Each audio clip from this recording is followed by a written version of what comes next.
Assalamualaikum warahmatullahi wabarakatuh. Halo teman-teman, perkenalkan nama saya Arfanti Yulia Pratama, NIM A5102000319. Saya sebagai mahasiswa pendidikan guru sekolah dasar Universitas Muhammadiyah Surakarta.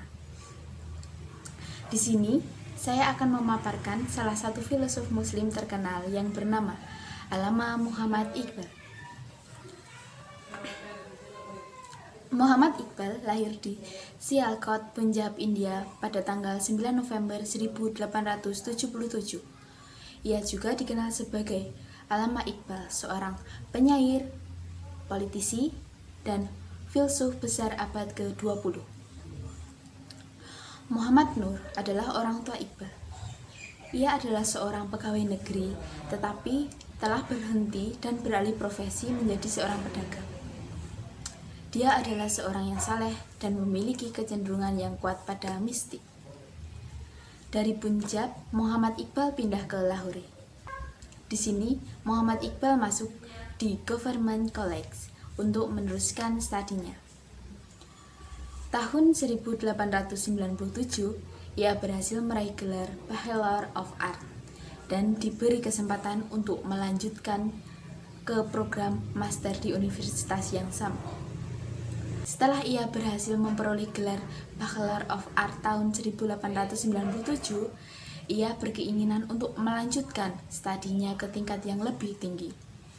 Akhirnya, meraih gelar MA dalam filsafat tahun 1899. Keinginan Muhammad Iqbal untuk menanamkan nilai-nilai kebudayaan Islam dengan menggunakan persajakan justru sebagai alat penjelma semata. Iqbal memang penyair yang hendak menggabungkan suatu pesan.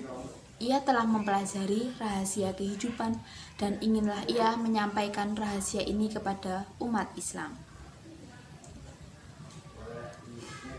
Pada tahun 1905, atas anjuran, nasihat, dan dorongan T.W. Arnold, seorang orientalis yang berkebangsaan Inggris, yang merupakan salah satu guru Muhammad Iqbal di Government College, akhirnya dapat mempengaruhi Iqbal untuk melanjutkan studi pada Universitas Cambridge, London. Dari beliau, Muhammad Iqbal memperoleh prinsip dan teknik penelitian modern, serta kritik barat terhadap disiplin pengetahuan kuno. Dari Mir Hisan, Muhammad Iqbal mengenal nilai-nilai tinggi dari Timur, dan dari Sir Thomas Arnold, dia mengenal nilai-nilai kultural dan filsafat barat. Setelah itu, Iqbal mengajar bahasa Arab di Universitas Oriental College, Lahore. Muhammad Iqbal dianggap sebagai salah satu tokoh penting dalam sastra Urdu, dengan karya sastra yang ditulis dalam bahasa Urdu maupun bahasa Persia. Muhammad Iqbal dikagumi sebagai penyair klasik menonjol oleh sarjana-sarjana sastra dari Pakistan, India, maupun internasional. Meskipun Muhammad Iqbal dikenal sebagai penyair yang menonjol, ia juga dianggap sebagai pemikir filosofis Muslim pada masa modern. Buku puisi pertamanya, Asar-e-Hudi, juga buku puisi lainnya termasuk Rumus-i-Behudi, Payam-i-Masrik, dan Zabur-i-Ajam dicetak dalam bahasa Persia pada 1915. Di antara karya-karyanya, Bang-i-Dara, Bal-i-Jibril, Zarb-i-Kalim, dan bagian dari Armuhan-e-Hijaz merupakan karya Urdunya yang paling dikenal. Bersama puisi Urdu dan Persianya, berbagai kuliah dan surat dalam bahasa Urdu dan Inggris telah memberikan pengaruh yang sangat besar pada perselisihan budaya, sosial, religius, dan politik selama bertahun-tahun. Pada 1922, ia diberi gelar bangsawan oleh Raja George V dan diberi title Sir. Ketika mempelajari hukum dan filsafat di Inggris, Muhammad Iqbal menjadi anggota All India Muslim League. cabang London. Kemudian dalam salah satu ceramahnya yang paling terkenal, Muhammad Iqbal mendorong pembentukan negara muslim di barat daya India. Ceramah ini diutarakan pada ceramah kepresidenannya di Liga pada sesi Desember 1930. Saat itu, ia memiliki hubungan yang sangat dekat dengan Quaid-i-Azam Muhammad Ali Jinnah. Muhammad Iqbal dikenal sebagai syair-e-masyriq yang berarti penyair dari timur. Ia juga disebut sebagai Mufakir-e-Pakistan, the Inceptor of Pakistan, dan Hakim-ul-Ummat, the Sheikh Lahore. Di Iran dan Afghanistan, ia dikenal sebagai Iqbal el-Lahori, yang berarti Iqbal dari Lahore, dan sangat dihargai atas karya-karya berbahasa Persianya. Pemerintah Pakistan menghargainya sebagai penyair nasional hingga hari ulang tahunnya merupakan hari libur di Pakistan. Muhammad Iqbal dapat digolongkan sebagai seorang pemikir dan penyair muslim terbesar pada abad ke-20 yang kreatif dan penuh kedinamisan. Hal ini terbukti dengan adanya beberapa karya-karya yang diwariskan kaum muslim dan umat manusia. Sebagian besar karya-karyanya muncul dalam bentuk prosa.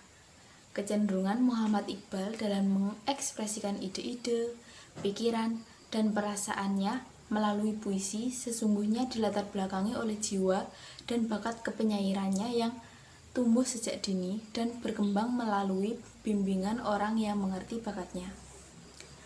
Pada tahun 1935, ia diundang untuk memberi serangkaian kuliah di Universitas Oxford, namun ia terpaksa tidak bisa memenuhi undangan tersebut karena jatuh sakit. Kira-kira apa saja sih karya-karya dari Allama Muhammad Iqbal? Penasaran kan?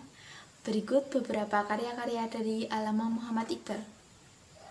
Yang pertama, Payam-i-Masyriq merupakan karya dalam bahasa Persia yang terbit di Lahore pada tahun 1823.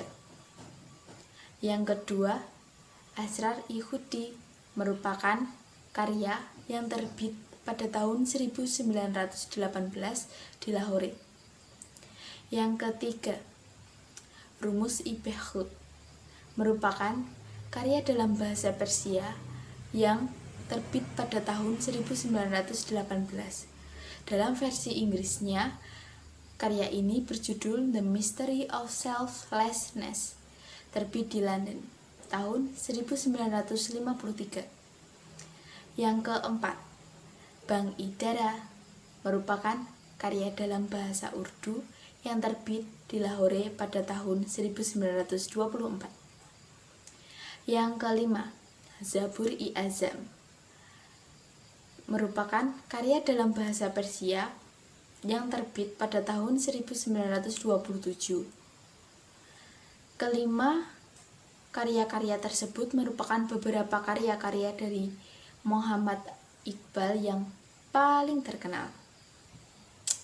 Demikian penjelasan saya mengenai pemaparan filsuf Allama Muhammad Iqbal. Kurang lebihnya saya mohon maaf. Wabillahi taufiq wal hidayah. Wassalamualaikum warahmatullahi wabarakatuh.